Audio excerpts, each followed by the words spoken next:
Ok, galera, de novo aqui para falar de natureza. Não sai daí.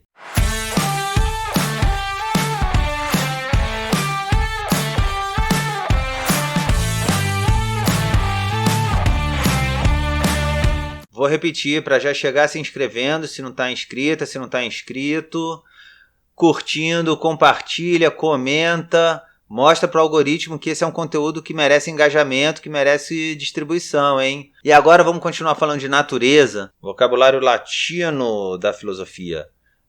Vamos falar de natura. A tradução do grego physis pelo latim natura é um desvio de significado caracterizado e característico, como afirmava Heidegger em sua introdução à metafísica? A resposta é não. Ele fala que não. Que não é um desvio de significado. Natura e physis podem falar da mesma coisa. Então, a gente, no campo filosófico, quando estamos falando de natura, estamos mantendo aí, estamos na esteira da tradição filosófica dos gregos, falando de physis. E aqui ele fala de como physis, natura designa o que é uma coisa, seus caracteres próprios, originais, na esteira daquilo que eu disse de uma natureza particular, uma natureza única, uma natureza de seres particulares. E ele também diz, falando de como physis, a natura também designa, por outro lado, a natureza universal, ou seja, a totalidade das coisas existentes que se impõem ou se opõem ao homem.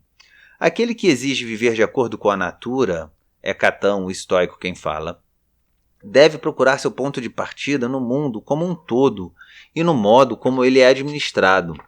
Além disso, é impossível formular com segurança um juízo sobre os bens e os males, a menos que se conheça todo o sistema da natureza, ratio naturae. Assim como a vida dos deuses, a menos que se saiba se existe, sim ou não, a harmonia da natureza do homem com a natureza universal. Daí que natura acabou por designar essa natureza que cria, faz crescer e nutre todas as coisas, antes de as dissolver. E ele coloca também a classificação dos sentidos proposta por Boécio, mas eu não vou ler aqui. Se você quer saber, procura o livro, vai atrás aí de ler, tá? Porque ler é muito importante. A gente percebe que a tradição manteve essa distinção de natureza universal e natureza particular. Eu vou ler agora aqui o vocabulário de Descartes, que também tem esse vocábulo de natureza, para você ver como é importante esse vocábulo, como que é importante a gente pensar a natureza. Aqui, natureza. E eu fiz até tem aqui natureza e naturezas simples, tá vendo? Eu já anotei ali que essa distinção entre natureza e naturezas simples é o que eu vejo se manter na reflexão cartesiana, essa distinção de uma natureza universal e uma natureza particular. Saibam, portanto, primeiramente, que por natureza não entendo aqui alguma deusa ou qualquer outro tipo de poder imaginário, mas que me sirvo dessa palavra para significar a própria matéria, na medida em que a considero com todas as qualidades que lhe atribuí compreendidas todas juntas, e na condição de que Deus continue a conservá-la da mesma maneira que ele a criou. Pois apenas do fato de que ele continue assim a conservá-la, segue-se por necessidade que deve haver várias mudanças em suas partes, que não podendo, parece-me, ser propriamente atribuídas à ação de Deus, porque ela não muda, eu os atribuo à natureza. E as regras segundo as quais essas mudanças se dão, eu as denomino leis da natureza. A natureza de Deus é imutável, e a natureza material é mutável. Então, como que se dá essa ligação nas coisas? Eu percebo que ele diz aqui que Deus ele criou a matéria, mas ele criou a matéria e colocou nela leis da natureza. Essas leis são imutáveis e essas leis imutáveis vão reger, vão regrar toda a mudança que a gente vê acontecer na natureza. Então existe essa distinção de um Deus criador da coisa criada, que através que esse criador se comunicaria somente através das leis da natureza com essa criação. E essa distinção já fez com que, inclusive, diz aqui, esse equívoco, não seria um equívoco, né? Mas essa distinção, esse diferenciar levou os comentadores de Aristóteles a distinguirem uma natureza naturante de uma natureza naturada. Essa distinção é importante porque ela tem... o Spinoza faz uso dela. Mas a gente percebe assim, então, pensando cartesianamente, se há essa distinção e que as leis da natureza regem os corpos, como que a gente vai pensar esses corpos? É aí que entra a questão das naturezas simples, que eu vou ler aqui, ó. São as naturezas simples, conhecidas em si mesmas, por intuição, e suas relações a serem deduzidas, que se tornam, assim, os objetos da ciência. Um corpo extenso e figurado é em si mesmo uma coisa una e simples, mas em relação ao nosso entendimento, nós o consideramos composto de natureza corporal, de extensão e de figura. Essas noções são simples, na medida em que não podem ser elas mesmas divididas, mas são objeto de uma compreensão separada. Em contrapartida, essas naturezas não podem existir em estado isolado. Por exemplo, a figura não pode se dar concretamente sem a extensão, ou a natureza corporal.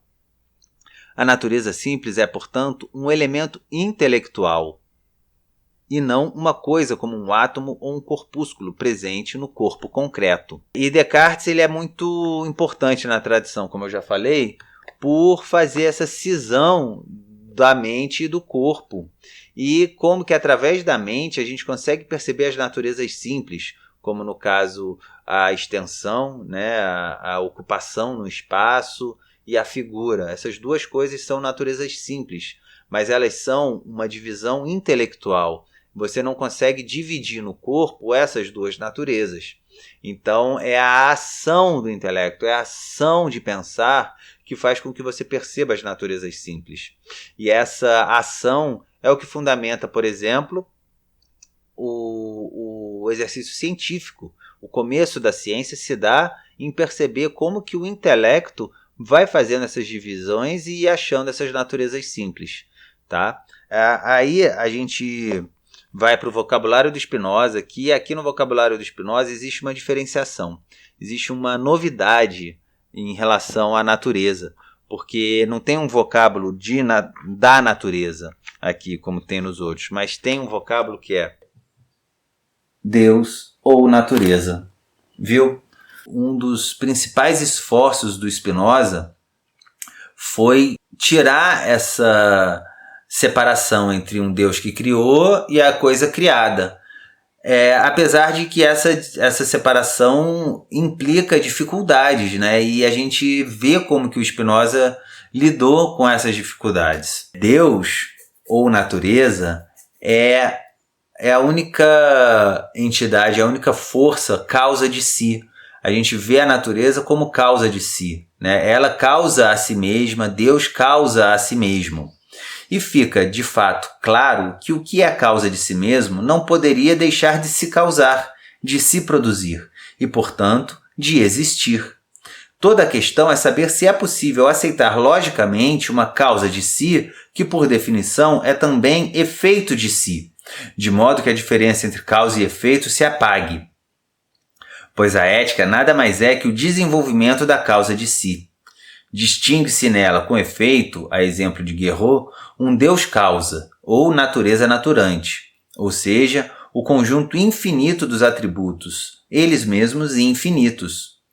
E um Deus efeito, ou natureza naturada, ou seja, o conjunto dos modos, dos menores, os corpos mais simples, até a totalidade do mundo visível, figura do universo na sua totalidade, passando pelas coisas singulares mais habituais, que são as plantas, os animais, os homens, mas também os estados políticos, as nações, e os corpos políticos em geral. A grande dificuldade do espinosismo, como filosofia da imanência, é conceber a um só tempo a mais clara distinção entre natureza naturante e natureza naturada, já que as características dos atributos e as características dos modos se opõem termo a termo, e ao mesmo tempo sua fusão completa, já que não há nenhuma transcendência da natureza naturante com relação à natureza naturada. Spinoza fala em termos de natureza naturante, de natureza naturada e de causalidade, precisamente para não falar em termos de criador, de criatura e de criação. Contudo, como a causalidade introduz uma distância quase intransponível entre o causado e sua causa, na parte 1 da Ética, na proposição 17 do seu escolho, está dito: o causado difere de sua causa precisamente no que dela tem. A relação de causalidade se acresce no espinosismo de uma relação de expressão. Isso quer dizer que a natureza naturada é uma expressão da natureza naturante. Não há uma distinção entre elas. E aqui a gente retoma o que já é dito nos vídeos do Spinoza, das principais proposições da primeira parte, que Deus não é causa transitiva, mas é causa imanente. Tá certo? Então vocês podem ir lá olhar esse vídeo para poder se inteirar mais, porque que a natureza de Spinoza também se confunde com essa substância, com essa divindade que é causa de si. Tá certo? A gente vai continuar discutindo isso no nosso canal. É um tema que não acaba. Eu trouxe essas noções para a gente ter na mente já como que esse termo natureza foi se modificando ao longo do tempo, mas é isso, espero que vocês tenham gostado. Qualquer dúvida, qualquer colocação, não deixe de comentar, não deixe de entrar em contato, curte, compartilha e vamos gerar engajamento, tá certo? É isso que importa, a gente colocar para pensar e fazer o mundo pensar, é para isso que estamos aqui. Forte abraço, tudo de bom, até a próxima.